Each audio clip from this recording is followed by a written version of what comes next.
কারণ আমাদের 3 বছরের চাকরি, আমাদের 6 মাসের রেস্ট, 6 মাসের রেস্টের নাম করে 1 বছর আমাদের বাড়িতে থাকতে হয়। আমাদের কোনো বেতন নাই, কোনো রেশন নাই, আমাদের রিক্সা চালায় খাইতে হয়। বাহিনীর লোক যদি রিক্সা চালাইতে হয় তাহলে এটা কোন ধরনের বাহিনী? আমাদের চাকরি স্থায়ীকরণ চাই, এটাই আমাদের দাবি। আমি আজকে দাঁড়াইছি, আমাদের এক দফা এক দাবি, আমাদের রেস্ট প্রথা বাতিল চাই, আমাদের জাতীয়করণ চাই। আমাদের অনেক সমস্যা আছে, যেগুলো আছে আমাদের রেশনের আগে কাটতো 125 টাকা, এখন কাটে 600 টাকা।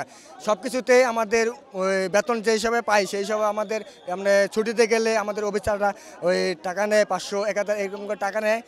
আমাদের যে 6 মাসটি রেস্টে রাখা হয়, আমাদের বেতনও দেওয়া হয় না, রেশনও দেওয়া হয় না।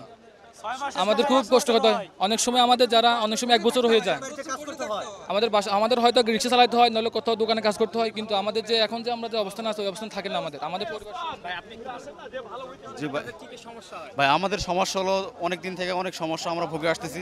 আমাদের দেওয়ালে যে আমাদের বেতন বৃদ্ধি হয় না, তারপরে আমাদের 6 মাসে যে রেশন দেওয়া হয় না এবং আপনার বেতনও দেওয়া হয় না রেস্ট অবস্থায়।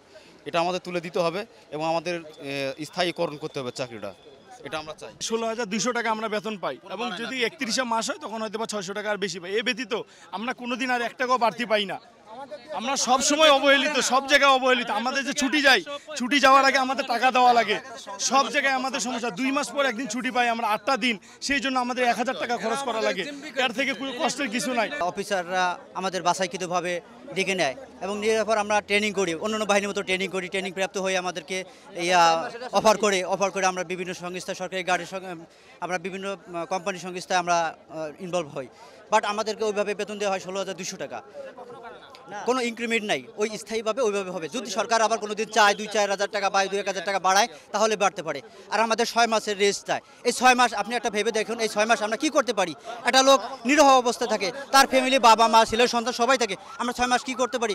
রিক্সা চালাতে পারবো না, আমরা কোথাও যাইতে পারবো না। আগে আধা ডিস্ট্রিক্ট চাকরি করতাম, অন্যান্য ডিস্ট্রিক্টে চাকরি করা লাগে। গাড়ি ভাড়া, যাতায়াত অবস্থা আমাদের খুব করণীয় অবস্থা পর্যায়ে। আমাদের রেশনেরও খুব করণীয় অবস্থা।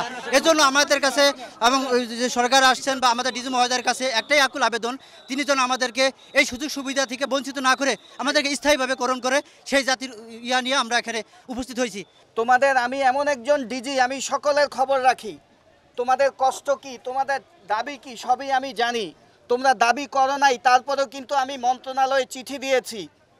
আমি সচিব মহোদয়কে বলেছি আমার এই সাধারণ আনসারের বেতন কম, ওরা রেশনের দাম বেশি দিতে পারবে না। এটা কিন্তু তোমরা কেউ আমাকে বলো নাই, আমি করেছি, চিঠি পাঠিয়ে দিয়েছি। আমি তোমাদের ইউনিফর্মের সমস্যা, আমি ইউনিফর্ম একটা বাড়িয়ে দিয়েছি। জুতার সমস্যা আমি বাড়িয়ে দিয়েছি। এগুলা কিন্তু কেউ দাবি করো নাই, তোমাদের সাথে কথা বলে আমি জেনেছি। সো আমি সবসময় তোমাদের ব্যাপারে ওয়াকিবাল। তোমাদের আরও কি কি দাবি আছে সেগুলো নিয়ে তো আলোচনায় বসতে হবে, কথা বলতে হবে। এটা তো এমন না হুট করে হয়ে যাবে। তোমরা সবাই শিক্ষিত, এডুকেটেড ছেলেপুলে এখানে। সো এমন কিছু বলবে না যে রাষ্ট্র চাইলেই তো আজকে তোমাদের সমস্ত দাবি পূরণ করতে পারবে না। তা আমি মিথ্যা আশ্বাস দিতে আসি নাই তোমার কাছে এবং দিবেও না কখন। আমি যেগুলো পারবো, আমার হাতে যেগুলো আছে, যেমন কালকে আমরা সিদ্ধান্ত নিয়েছি তোমরা দাবি করার আগেই রেস্ট টাইম যত কমানো যায় আমরা 3 মাসে নিয়ে এসেছি।